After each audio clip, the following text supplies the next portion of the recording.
ونستغفره ونعوذ بالله من شرور أنفسنا ومن سيئات أعمالنا من يهده الله فلا مضل له ومن يضلل فلا هادي له وأشهد أن لا إله إلا الله وحده لا شريك له وأشهد أن محمدا عبده ورسوله أما بعد أعوذ بالله من الشيطان الرجيم بسم الله الرحمن الرحيم اتبعوا ما أنزل إليكم من ربكم ولا تتبعوا من دونه أولياء قليلا ما تذكرون۔ یہ 8ویں پارے کی تلاوت آپ کے سامنے کی گئی ہے۔ اللہ تبارک و تعالیٰ نے فرمایا اتبعوا ما انزل الیکم من ربکم، جو چیز آپ کے لیے نازل کی گئی ہے اتباع اسی کی کرنی ہے۔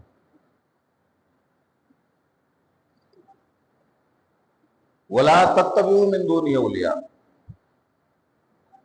اور اس چیز کی اتباع نہیں کرنی ہے جو دوسرے لوگوں نے بیان فرمائی۔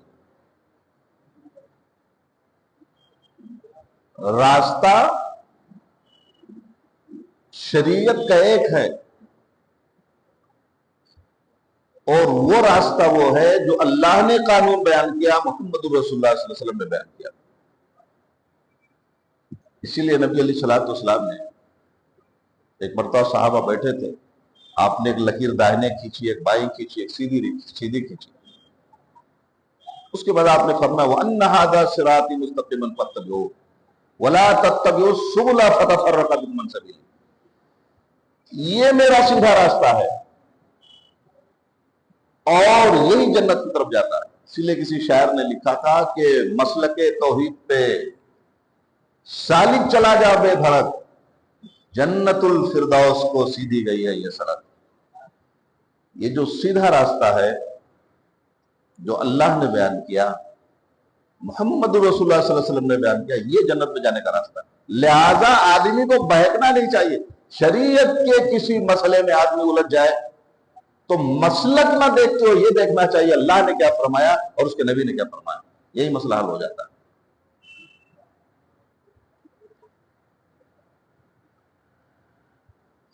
اور اس کے بعد اللہ تبارک تعالیٰ نے فرمایا قُلْ إِنَّ صَلَاتِي وَنُسُكِي وَمَحْيَايَ وَمَمَاتِي لِلَّهِ رَبِّ الْعَالَمِينَ، کیونکہ ہماری جو زندگی ہے نا انسانی، قُلْ إِنَّ صَلَاتِي، نبی کہہ دیجئے کہ میری نماز اللہ کے لیے، قُلْ إِنَّ صَلَاتِي وَنُسُكِي وَمَحْيَايَ وَمَمَاتِي لِلَّهِ رَبِّ الْعَالَمِينَ، قربانی اللہ کے لیے، میرا مرنا اللہ کے لیے، میرا جینا بھی اللہ کے لیے۔ یعنی زندگی کی جتنی بھی تگ و دو ہے وہ سب اور سب اللہ رب العالمین کے لیے ہے۔ میری زندگی کا مقصد تیرے دین کی سرفرازی، میں اسی لیے مسلمان، میں اسی لیے نمازی۔ زندگی کی ساری قد و کاوش، ساری دوڑ دھوپ، میرا مرنا، میرا جینا، میرا روزہ، میرا نماز، میرا اٹھنا، میرا بیٹھنا، میری تجارت، میرا کاروبار، جو کچھ ہے سب کچھ اللہ کے لیے ہے، اور اسی کے مطابق ابن آدم کو اپنی زندگی کا حصہ طے کرنا چاہیے۔ اچھا، بندوں کے جو اعمال ہو گئے قیامت کے دن، والوزن یومئذ الحق فمن ثقلت موازینہ فاولئک هم المفلحون، جیسے آپ ترازو کے پرڈے میں رکھ کے تولتے ہو نا سامان بیچنے کے لیے دکانوں پہ، تو ایسے ہی ہماری زندگی کی جو نیکیاں ہوگی نا وہ بھی تولی جائیں گی اللہ کے ہاں، جو برائیاں ہوگی نا وہ برائیاں بھی تولی جائیں گی۔ اور مفسرین نے کئی اقوال نوٹ کیے، کسی نے کہا تو مکمل آدمی کو تول دیا جائے گا، تو آدمی جب تولا جائے گا تو اس کے جسم میں جتنی نیکیاں اور برائیاں ہوں گے سب باہر آ جائیں گے۔ اور کسی مفسر نے کہا کہ وہ رجسٹر جو ہوگا فرشتوں کا، وہ رجسٹر تولا جائے گا. رجسٹر کے ذریعہ دیکھا جائے فرشتوں نے لکھا کیا ہے، وہ رجسٹر آدمی کا تولا جائے گا اور دیکھا جائے گا کہ بندوں کی نیکیاں کیا ہیں. اچھا، اور اللہ کی مغفرت کا پروانہ جو بندوں کو ملتا ہے وہ بھی بڑا عجیب و غریب ہوتا ہے. آدمی کو زندگی میں اچھے عمل کرتے رہنا چاہیے. انسان کو یہ نہیں پتا ہے کہ مسجد میں آتے وقت، گھر سے نکلتے وقت کون سا ایسا عمل اس سے ہو گیا اللہ راضی ہو گیا. اور نہ بندے کو یہ پتا ہے کہ کون سا ایسا عمل ہوا کہ اللہ کی ناراضگی کا سبب بنا. قیامت کے دن ایک آدمی کو اللہ تبارک تعالیٰ بلائے گا، کہے گا ادھر آؤ. آئے گا، کہے گا کوئی نیکی ووکی ہے؟ یعنی اللہ تعالیٰ نیکی تو کچھ بھی نہیں ہے، میں تو بہت گنہگار آدمی. سارے نام اعمال گناہوں سے بھرے ہوئے. کیا ہوگا؟ پریشان، رسوا کھڑا ہوگا آدمی. ہو میدان محشر کا منظر ہوگا، نفسی نفسی کا عالم ہوگا. تولا جائے گا گناہوں کو، سارے کے سارے گناہ. تو اللہ تبارک تعالیٰ فرمائے گا کہ گنہگار بندے، تیری ایک نیکی میرے پاس ہے، وہ تجھے معلوم نہیں ہے لیکن مجھے معلوم ہے. ایک کارڈ نکالے گا اللہ تبارک تعالیٰ، اور اس کارڈ میں کلمے لا الہ الا اللہ محمد رسول اللہ لکھا ہوگا. ترازو کے پڑھنے میں کلمہ توحید ہوگا، اور ترازو کے دوسرے پڑھنے میں اس کی گناہیں ہوں گی. کلمہ توحید جیت جائے گا، گناہوں کا بڑا ہار جائے گا. عمل کرتے رہو انسانی زندگی میں. ایک آدمی اور آئے گا، اس کا بھی بڑا عجیب و غریب معاملہ ہوگا گناہوں کا. آپ کاروبار کرتے ہو نا، اس میں بھی نیکیوں کے راستے بہت ہیں اور گناہ کے راستے بھی بہت ہیں. اس کو بھی کوئی نیکی یاد نہیں، تو اللہ کہے گا یاد کر. کہے گا نیکی یاد ہے اللہ تبارک تعالیٰ، میں مال جو ہے وہ ادھار دیتا تھا، قرضہ دیتا تھا لوگوں کو. میں لوگوں کو قرض دیتا، کوئی بھی پریشان آدمی ہے اگر اس نے مجھ سے کہہ دیا تو میں قرض دے دیتا تھا. رحم دل آدمی تھا میں. اور جب قرض کی وصولی کے لیے اپنے لوگوں کو بھیجتا تو میں کہتا دیکھو رحم کرنا، سختی مت کرنا، دیکھ لینا حالات کیا ہیں اس کے. اور یہی نظریہ اللہ تبارک تعالیٰ نے پیش کیا. جب سود کی حرمت کا فتویٰ صادر ہوا اللہ کے یہاں سے، وہ قرضہ دیا کرو. قرضہ دینے کے بعد بھی اگر آدمی نہیں دے سکتا، مہلت دے دو. مہلت دینے کے بعد بھی مشکل میں پھنسا ہوا، اور علم ہے کہ صحیح معنوں میں مشکل پھنسا ہوا، کہا جاؤ اللہ کے لیے میں نے تم کو معاف کر دیا. یہ اس دن کام آئے گا جس دن کوئی کام آنے والا نہیں بچے گا. کہے گا اللہ میں تو قرضہ دیتا تھا اور لوگوں کے ساتھ رحم و کرم کا معاملہ، میں نے کبھی کسی کے ساتھ سختی نہیں کیا. گناہ تو بہت تھا میرا، لیکن ایک نیکی مجھے یاد ہے اللہ تبارک تعالیٰ، سارا معاملہ تیرے حوالے ہے. تو اللہ تبارک تعالیٰ کہے گا کہ جاؤ، دنیا میں تم لوگوں کے ساتھ رحم و کرم کیا کرتے تھے، آج تمہارے رب نے تمہارے ساتھ رحم فرما دیا، ہو گیا جنتی. تو انسانی زندگی کا جو مسئلہ ہے، کہتے ہیں نیکی کر دریا میں ڈال. نیکی کرتے رہیے، بڑھتے جائے بڑھتے جائے بڑھتے جائے، اور آپ کا اجر جو ہے وہ عظیم ہو جائے گا.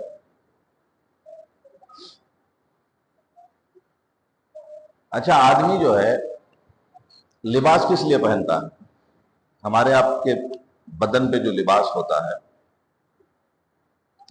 قرآن نے اس کا دو مقصد بیان کیا. یا بنی آدم قد انزلنا علیکم لباس یواری سوآتکم وریشا. ایک سوآت ہے، ایک ریشا ہے. سوآت کہتے ہیں کہ آدمی اعضائے جسمانی کو ڈھکنے کے لیے لباس پہنتا ہے، اور دوسرا مقصد یہ ہوتا ہے